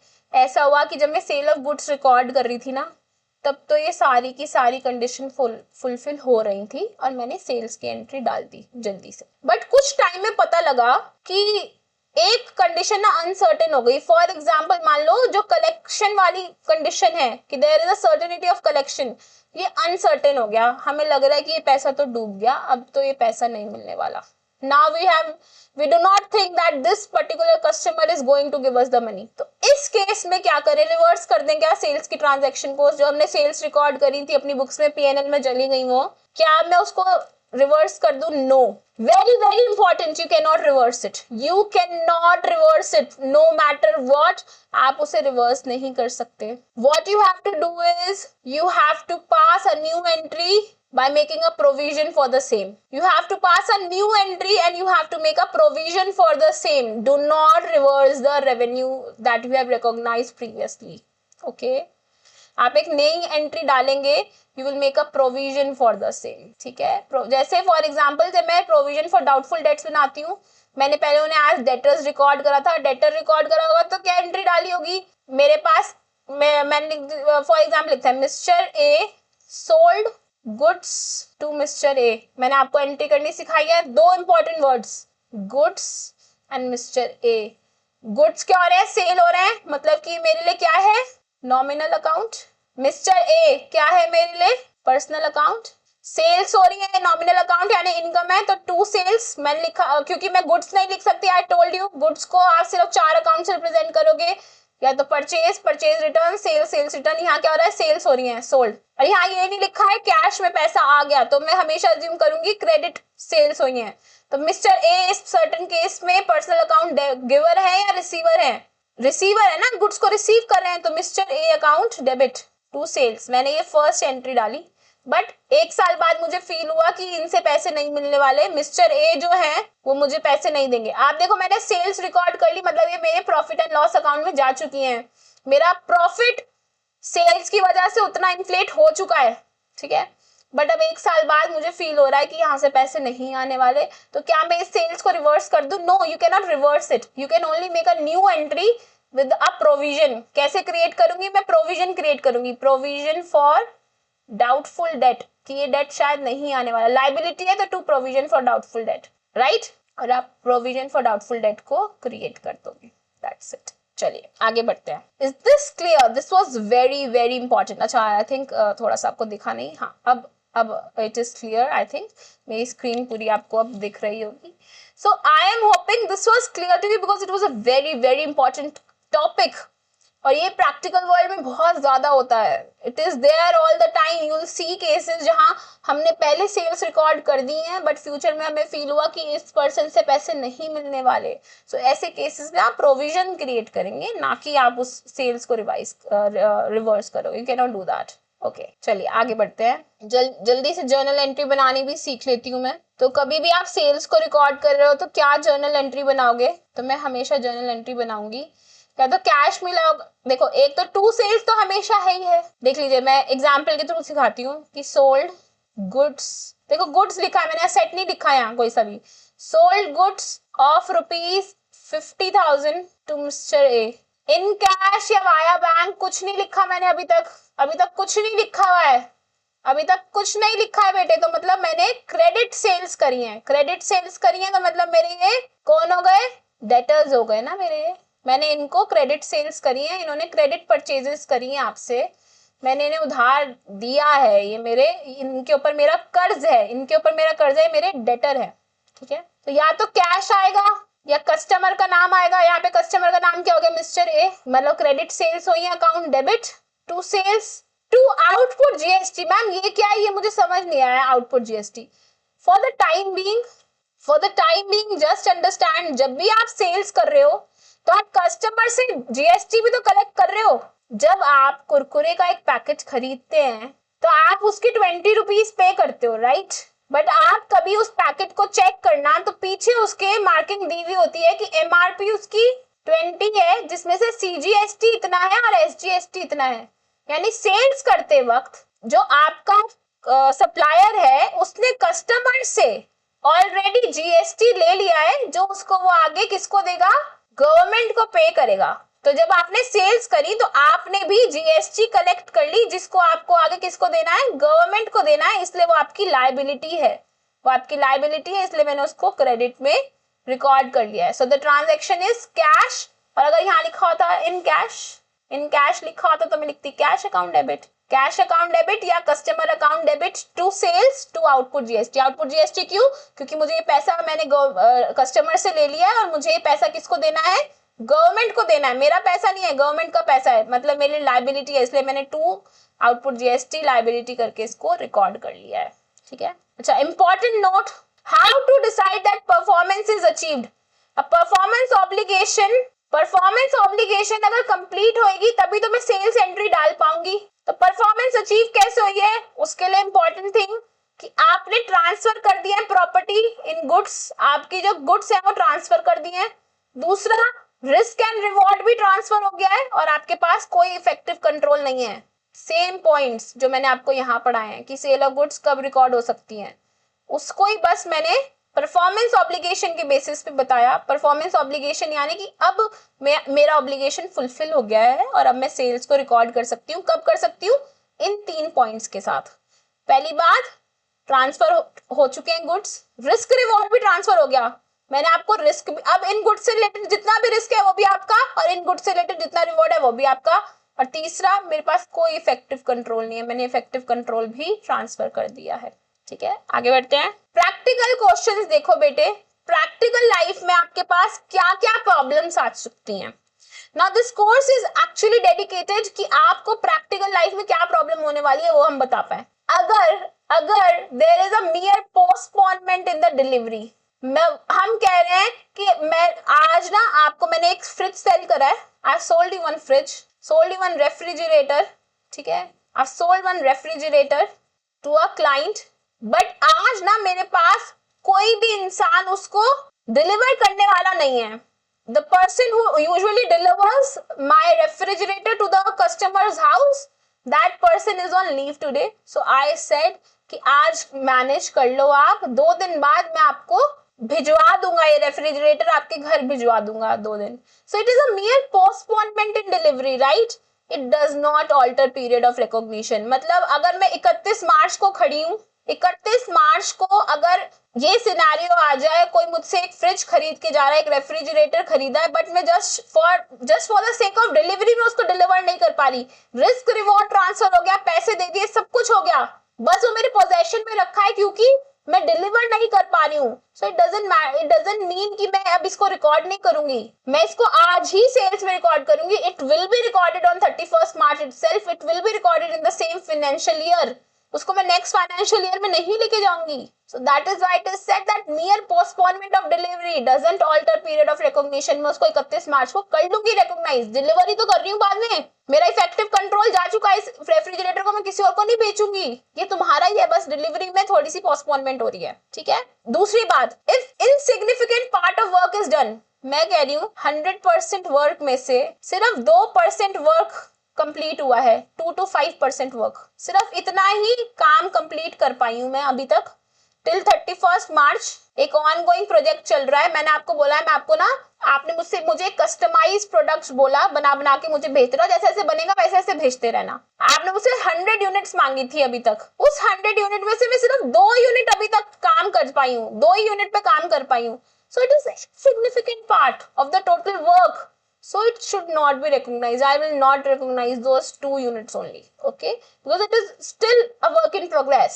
So अगर कुछ insignificant है तो उसको मत करो रिकॉर्ड। अगला, अगर सेल ऑफ गुड्स हो रहा है और बिल एंड होल्ड केसेस है, बिल एंड होल्ड केसेस मतलब कि बिलिंग कर ली है बट उसको होल्ड कर लो, अभी जब मैं बोलूंगी एक एड्रेस दूंगी उस एड्रेस पे ट्रांसफर करना। बायर बोल रहा है सेलर को कि मैंने बिलिंग कर दी है पर अभी इसको होल्ड कर लो, अभी इसको होल्ड कर लो, मैं एक एड्रेस दूंगी आपको, उस एड्रेस पे इसको डिलीवर करना। तो ऐसे केस में कब रिकॉग्नाइज करें हम सेल्स को? ऐसे केस में आप इसको रिकॉग्नाइज करेंगे, ऐसे केस में आप इसको रिकॉग्नाइज करोगे जब बायर टाइटल ले लेगा, बायर कहेगा मेरे नाम पे टाइटल लिख दो, मेरे नाम पे बिल कर दो, तब मैं गुड्स को सेल्स को रिकॉग्नाइज कर सकती हूँ। Only when the buyer takes the title, जिस दिन उसको टाइटल मिल जाएगा ना उस दिन हम गुड्स को रिकॉग्नाइज कर लेंगे as sold in our books of accounts. मैं वेट थोड़ी करती रहूंगी कि कब आप डिलीवरी एड्रेस दोगे, कब मैं लिखूंगी, no, if the title is transferred तुम्हारे नाम पे हो गया पे गुड, डिलीवरी करवाते रहना कोई बात नहीं। So it is recognised as sales.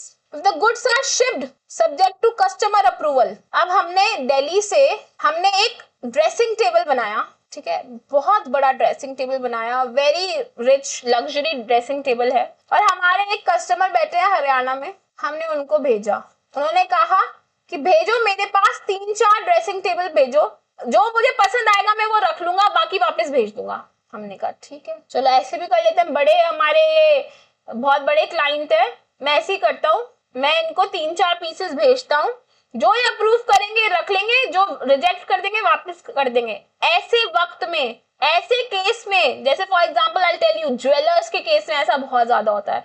आपने देखा होगा बहुत सारी क्लोथ की शॉप पे जाते हो, कहते हैं कोई बात नहीं घर ले जाओ, जो पसंद आएगा ना वो रख लेना, बाकी वापस भेज देना। ज्वेलर्स के केस में भी ऐसा होता है, they send you jewellery and they ask you जो डिजाइन अच्छा लग रहा है रख लो, बाकी मुझे वापस कर देना।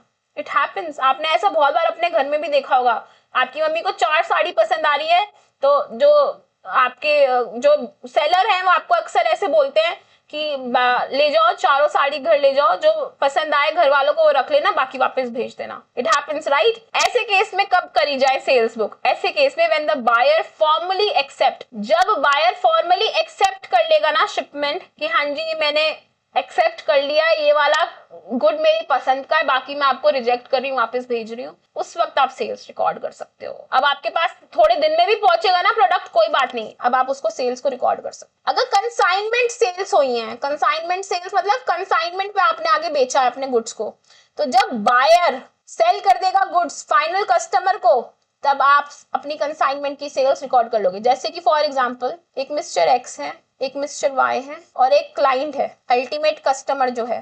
मिस्टर एक्स मिस्टर वाई को 100 पीसेज ऑफ क्लोथ्स भेज रहे हैं और वो कह रहे हैं ये कंसाइनमेंट सेल्स हैं, आप जैसे जैसे आगे सेल करते रहोगे वैसे वैसे मुझे एवरी डे के एंड पे पैसे देते रहना। So this is a consignment sale. So जिस दिन मिस्टर वाई कस्टमर को फाइनली सेल्स कर देंगे उस दिन हम मानेंगे कि सेल्स हो गई हैं। मैंने मान लो ये 28 फरवरी को भेजे थे गुड्स मिस्टर वाई के पास, अब मिस्टर वाई ने क्लाइंट को सेल करी 29 मार्च को, तो बताओ कौन से दिन सेल्स रिकॉर्ड होनी चाहिए? साफ साफ बोल रहे हैं कंसाइनमेंट सेल्स के टाइप में, जब बायर यानी कि बायर मिस्टर वाई सेल कर देगा गुड्स फाइनल कस्टमर को, उस दिन बुक कर सकते हो आप सेल्स। तो किस दिन फाइनल कस्टमर को कब सेल्स होंगे? 29 मार्च। तो ये गुड्स कब सेल रिकॉर्ड होंगे कि as sold on 29 March. Last, अगर case on delivery, cash on delivery sales हैं, तो जब आप डिलीवरी कर दोगे और कैश आपको मिल जाएगा तब आप उसको सेफ एज सेल्स रिकॉर्ड कर सकते हैं। जैसे फॉर एग्जांपल फ्लिपकार्ट करता है, आपने फ्लिपकार्ट से कुछ खरीदा, सीओडी खरीदा है, जिस दिन वो आपके घर रिसीव हो गया, आपको जिस दिन आपको वो रिसीव हो गया आपके घर पे और आपने उसको कैश पे कर दिया, उस दिन वो रिकॉर्ड हो जाएगा as sales in the books of accounts of Flipkart. आखिरी last, what about discounts?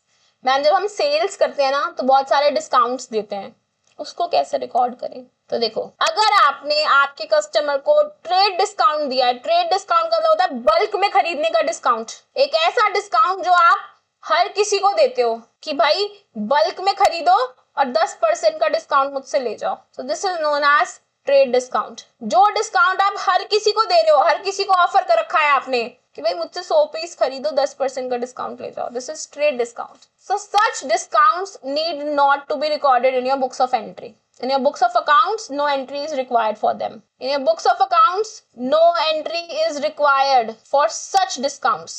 But अगर आप कैश डिस्काउंट दे रहे हैं, कैश डिस्काउंट मतलब एसेंशियली आप इंसान को बोल रहे हो कि जितनी जल्दी तुम मुझे कैश पेमेंट करोगे ना उतना मैं तुमको डिस्काउंट दे दूंगा। आपने मुझसे क्रेडिट परचेजेस करी हैं, मैं आपको बोल रहा हूँ 15 डेज के अंदर अंदर पेमेंट क्लियर करा दो।